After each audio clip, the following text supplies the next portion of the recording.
Welcome all. Today we'll be talking about Rassundari Devi's Amar Jiban. It is an important text in Indian English literature, and the fact that it has been included as a part of syllabus of most of the universities all through India is because of the fact that it is the first autobiography written by an Indian. The fact that the Indian writer is a woman also makes this an interesting read. So now, before moving on to the content of Amar Jiban, one needs to have a slight idea about the period to which it belonged, the period in which it was written. We are talking about 19th century. This was the time of Ishwar Chandra Vidyasagar and Raja Ram Mohan Roy. This was the time when, in the year 1829, sati was declared illegal. It is also the time when, in 1856, widow remarriage was legalized. One should not also forget this, that during this time, Ishwar Chandra Vidyasagar was playing an important role in bringing about women emancipation with the spread of women education.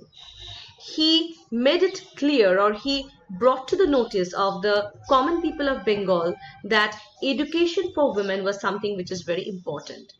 And thus, maybe as a kind of result of all these things, in the year 1876, Amar Jiban was published. The first part, of course. The second part of Amar Jiban was published in the year 1906. Rassundari Devi died in the year 1890, so you can well understand that it was a posthumous publication. Now, moving on to the content of the work.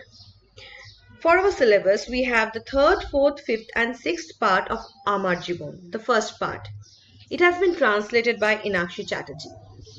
So now, moving into the first part, first section that we are going to study, the third composition,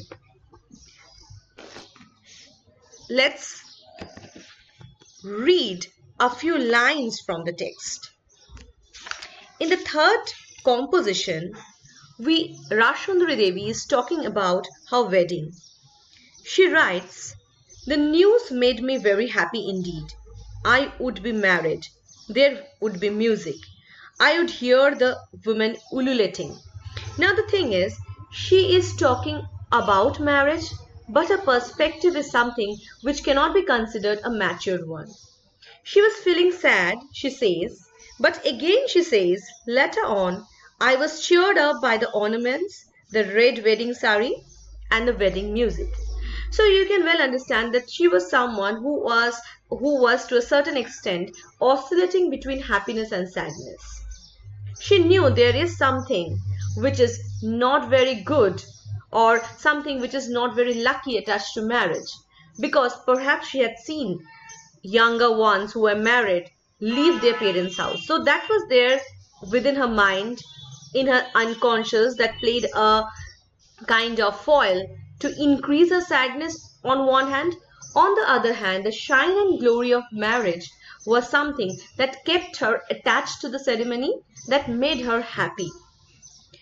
But then what happens is, after some time she realizes that she will have to leave her parents' house. She was very sad. Then her mother's word came as consolation. Now when she is pleading to her mom that, "Mom, don't give me over to them," her mother says, "You are a good girl. You understand everything, don't you? God is with us. You need not be afraid." Now this faith in God that her mother had was transferred to Rassundari Devi, and in all her composition we get a recurrence of the same. Her faith in God is something that maybe to a certain extent helped her survive in all that situation. Her faith in God was something that had kept her attached to her mother, to the warmth of her mother throughout her life. So here in the screen you can see certain important lines that I have spoken about the happiness that she felt, which showed her immaturity as a person. She was not someone who can be considered as eligible for marriage on account of her immaturity. Now, so what was the state of mind in between this happiness and sadness? In between this, in this oscillation, she says that if I'm asked to describe my state of mind, I would say that it was very much like the sacrificial goat being dragged to the altar, the same hopeless situation, the same agonized screams. So, for the matter that she is going to leave her parents' house, she felt a kind of hopeless, and also she was very depressed. The fourth composition is also a kind of continuation of the preceding one, that is the third composition. In the fourth composition, she elaborately discusses her emotional upheaval. She says her emotional upheaval relating to her leaving of parental house and coming to her in-laws' house was not because of the fact that the people who had come to take her were not good. She says that she does not know how other girls feel. Perhaps they do not feel miserable as I did. Actually, there are no obvious reasons for my sadness, but the tears came constantly because I had to leave my own people. She also says in this regard that people put birds in cages for their own amusement. Well, I was like a caged bird, and I would have to remain in this cage for life. I would never be freed. Now, she was a girl of 12 then, only 12. And during those times, girls of 12 were not educated as well. So, the fourth composition not only actually presents a picture of her emotional state, but also shows that how Rassundari Devi was a very logical and systematic lady in her thought processes, because what she is doing here is she is actually to a certain extent talking about her psyche, her psychological state. She is trying to provide us an in-depth knowledge about what went within her, what she felt, how she felt. So this is something which should be actually means which is something which is a very unique nature of her, and which also shows that what a thoughtful and sensitive person she was. The fifth composition is an amalgamation of many things, of the social life of the period, of her life as a housewife, of her desire of studying, and also about her relationship with her mother, what she felt. Now, the fifth composition hints at the social change in context of women education and also speaks about the reaction of the older generation to that.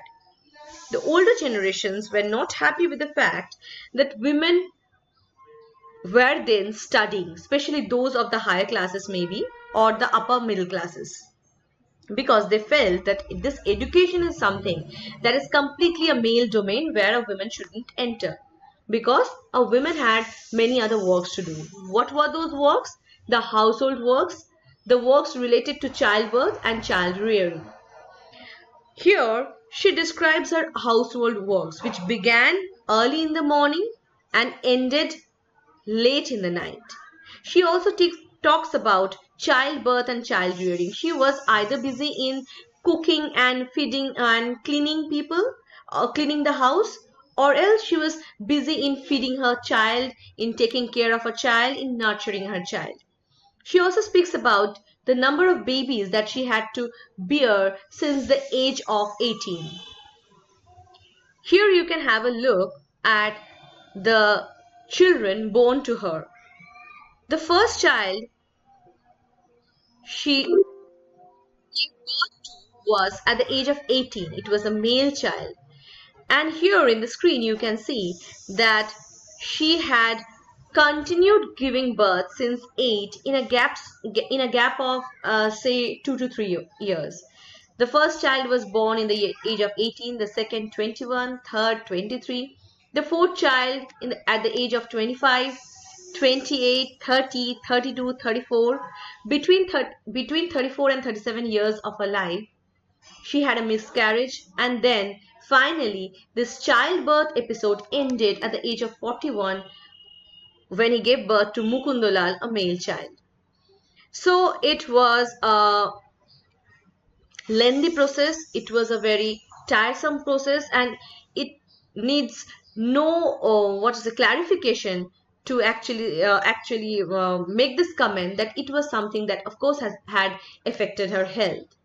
Now, in context of all these labors of household work and childbearing, she is someone who is not expressing her sadness.